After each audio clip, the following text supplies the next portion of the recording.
To all my yoga and fitness friends who are recording videos, recording yoga classes, recording workouts, I have a piece of equipment I want to highly recommend to you and talk to you a little bit about today. And that piece of equipment is an external hard drive. External hard drive.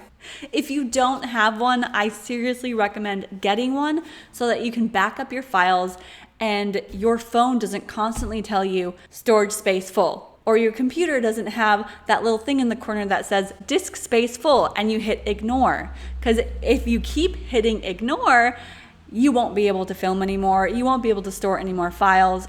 And you're going to be like, what the heck? And then you're going to go next door to my yoga studio to the Apple repair shop and ask them a bunch of questions of why you can't save anything else. So I would recommend at least a 1 terabyte, that's the size, 1 terabyte external hard drive. If you can, maybe 2, 3, or 4 terabytes, but 1 terabyte minimum. And I think those are gonna run you $50 to $60. At least that's how much this one was, but that was a few years ago. And they get bigger and bigger, and the price stays about that $50 to $60. So I'm sure next year and the year after, like 10 terabytes is gonna be $50. But anyway, I'll leave some links down below in this video so that you can get one for yourself. A couple tips with these just right off the bat is you don't want to use these in both a Mac computer and a Windows computer simultaneously, meaning you wouldn't use the same one that I use for my Apple computer. I would never want to plug it in to a Windows-based computer because it may corrupt the files, you may lose everything, it may render it unusable. So just know that, use it for one operating system only. And yes, they are fragile, so getting a case is very helpful. And also having a secondary backup method. If you really want to keep your files, you get a secondary backup method like using iCloud or Dropbox or more of a cloud internet-based storage. Now that's going to run you then about $100 a year or more, I don't know. There's a few options there, but you need at least 1 terabyte. Remember, you're doing videos, so those files are big. Just like anything in your room, in your space, files also take up space. They take up digital space. And if you're familiar with purchasing a new phone, which most of us are, you'll know that you get the choice between 64 gigabyte, 128 gigabyte, 256 gigabyte, maybe there's a 512 at this point. And you might not realize how much space that actually is. All you know is if you buy a 128, that's twice as big as a 64. And if you buy a 256, that's 4 times as big as a 64. I've only got a 64 gigabyte iPhone 8, which is actually not a lot of space. So it goes fast, especially with us teaching fitness classes and filming these longer form videos. If you want the quality to be great, the file size just gets bigger and bigger, and you'll need a place to store them. I'm talking from experience because I've hit that ignore button so many times.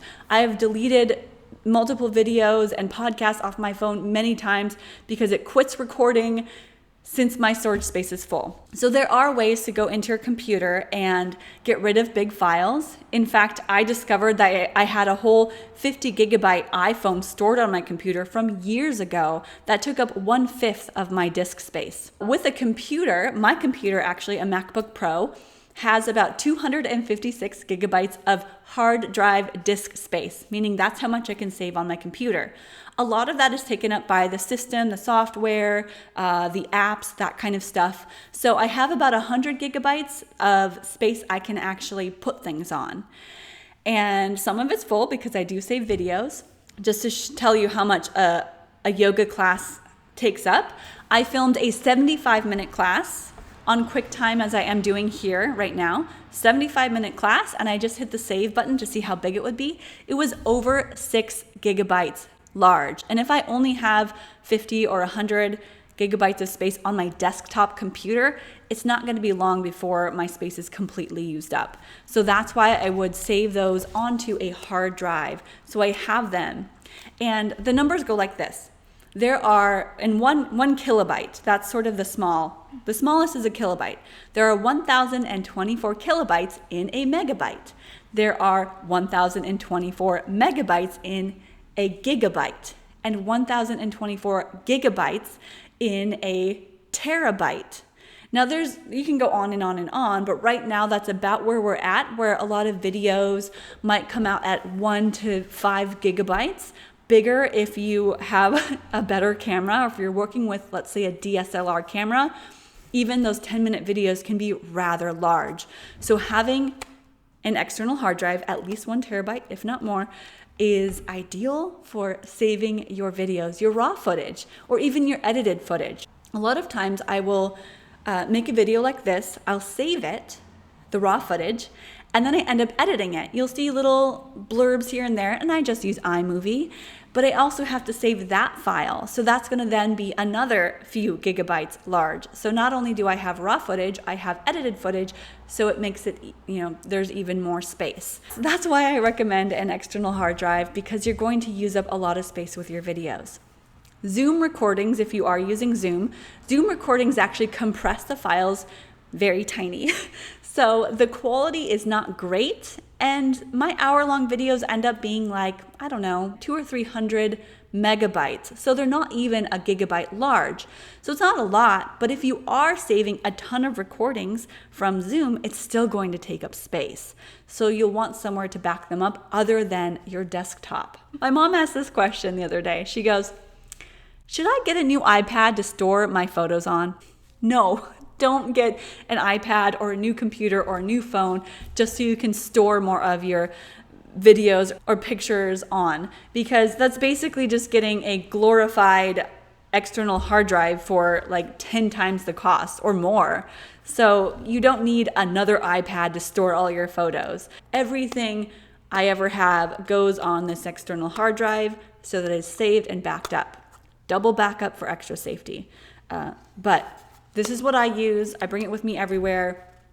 I put it in a case, and it's where I save all of my graphics, my files. I make sure to organize so it's easy for me to find something specifically. I hope that's helpful, and I hope that if you are recording videos, get yourself one of these little guys. This is not like a sponsored video or anything. I just have had this question come up a few times of, I don't have the space to store all these videos. What do you do with them afterwards? What do you do with your videos? They all go in here. If you are interested in more technology tips for yoga teachers, as well as YouTube tips, video tips, yoga classes by me, make sure to hit the subscribe button, the like button, the little bell icon to be notified when I upload new videos. And you can also check out a couple other videos that I have for technological tips for new yoga teachers.